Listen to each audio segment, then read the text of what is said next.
Alright, what's up guys? Today we are going to be doing the first part of the GS build, and the first thing we're going to do today is we're going to install the coilovers, because that is the biggest part, kinda, the most intrusive part to everything else. So you gotta take out the coilovers, and then I gotta get the control arms out, and then we're gonna do the Super Pro bushings. So first things first, today we got coilovers from, let's see, gotta move everything out of the way real quick. We got some coilovers from MaxpeedingRods, and they have actually stepped up their game a little bit. So let me show you guys the coilovers. They're not the traditional ones that you guys think. All right, here are the coilovers. So coilover tools, it's actually kind of cool. They actually have it at a raised decal, raised sticker, like a badge. We got the MaxpeedingRods. These are their upgraded ones, so it has dampening and it's different colorways, the blue and gray. Let me pull it out real quick. All right, you can see the quality has definitely gone up from their yellow ones, and they just look a lot cleaner with the blue and gray. So we're gonna put these on, see how low they go and see how they feel. So thank you MaxpeedingRods for sending these over. Super excited to throw it on the GS. So that's the first thing we're gonna do today, and let's get to it. All right, first things first, to install the coilovers is to get a lot of things out of the way. And one of the easiest things you can do is remove the sway bar right here. We are replacing the lower ball joint, so there is some bolts. I can get the lighting on it. Right there and right there, and we're gonna take off the ball joint right there because we're gonna replace it, and that will help us lower the control arm enough to take out the coilover. And we're gonna remove the lower control arm as well because we're gonna do the bushings on that for a different video. So, a lot of things we need to do.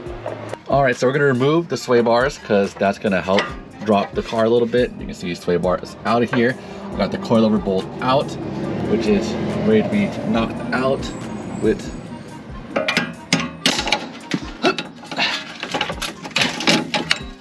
out.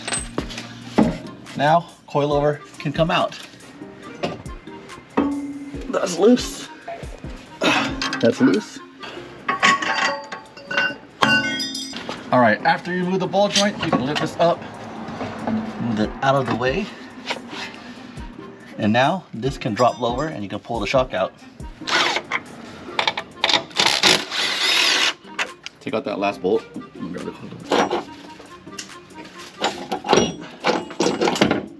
All right, now you can just reverse install. We're gonna go ahead and replace this in the meantime and install some new coilovers.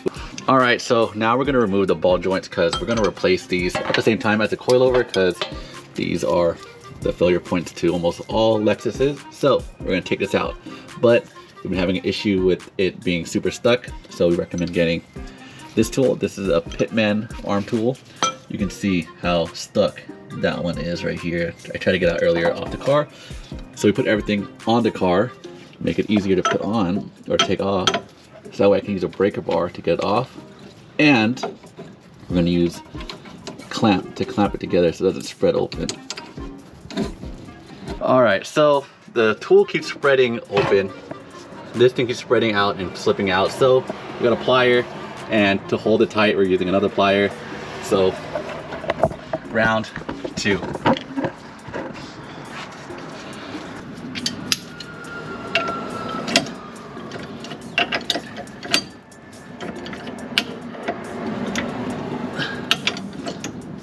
Ready? I think so. Watch your face. Oh! Yes! All right, now that's out of the way, we're gonna install the new ones, but we're gonna slide the coilover in so that way we can have more room while we slide it in. And then we're gonna adjust the height. Try to slam it a bit, I guess. We'll see. All right, so here we have the front coilovers and the rear coilovers, and you can see definitely the quality has stepping up their game. It is, I believe, 32-way adjustable right here, and yeah, it's actually pretty solid. So nice rings. So we're gonna put this on the we're gonna put it on the car in the front, and then we'll do the rears in a bit.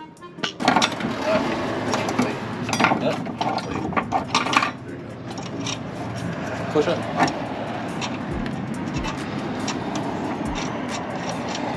Well, that is in. Now we can go ahead and line up the coilover bolt, which should be this long one right here. I'm gonna go ahead and slide that in.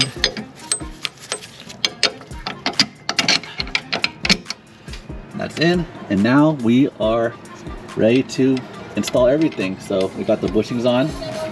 All right here we have the new ball joints. Right now we're gonna run some move ball joints. Open up this box. All right, so I like to install the ball joints on the control arm on the spindle first.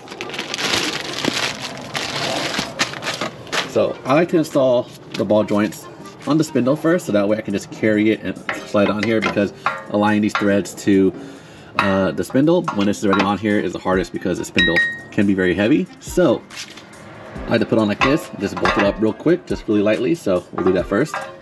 All right, new ball joint right here. Go ahead and slide that in.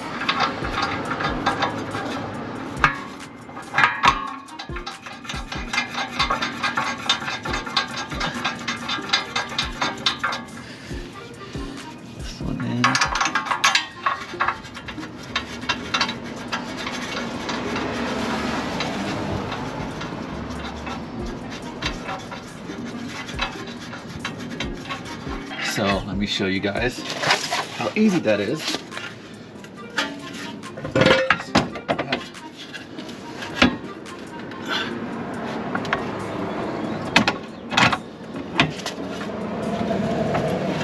And now that's in. All right, so we're gonna tighten everything down, then we're gonna go to the rear. All right, now we're gonna go to the rear. So pretty simple. Just gotta take out the bottom bolt right there, two right here, top hats, and then loosen the sway bar, which is the 12mm on the back right there. We're also gonna need the toe arms right here that we brought from home. My old setup on the IS, it fits on the GS for this one, so we're gonna go ahead and use it. So let's go and install these two. All right, got the coilovers on. I actually just adjusted the height. Got this toe arm on from the IS300. They do fit the GS300, so if you guys are wondering, these do fit. So the rear suspension's on. Adjust it. I gotta adjust the front real quick, and then we'll go for a little ride, get alignment today, show you guys how this car looks. All right, we just lowered it, and this thing is pretty slammed. It's actually worse on the other side. I actually jacked up the car because I'm gonna raise it, but I think I'm gonna go like an inch up from there, because before it was sitting right here. I have pictures because this side's jacked up right now. Because look, this is jacked up, and look how much it's tucking. That is way too low for me right now. So we're gonna raise it up a bit, raise it all around, and should be good. We'll take it out tomorrow and show you guys in the sun. All right, back at Fremont alignment. This is my only go-to alignment here, because they do some crazy work here. They do, actually not crazy work, they do really good work. They know their alignments really well. And there's the IS300 right there. 8.6 GR Corolla.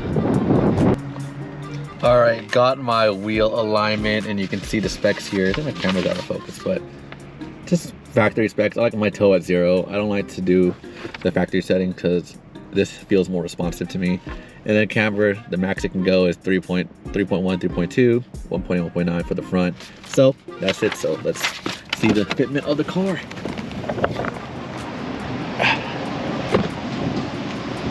So, dang, that rear looks good. Damn. It actually drives kind of nice. And I actually like these wheels. They kind of feel like era correct. It's a 2000 wheel. TRD wheels, so if you guys don't know, this is the actual TRD wheel. Came from a Toyota car. Came from a Scion actually, so kind of matches the vibe. These are 19s. I got some fat spaces for the rear that will go on the car. But yeah, these coilovers, they did the job. And this is actually not the lowest. It can go a lot lower, like on the ground, like literally touching the ground. So I think bang for buck, this is actually not pretty good. If you're looking for some affordable coilovers, MaxpeedingRods, they do the job. So let's check the other side, make sure the fitment's all aligned.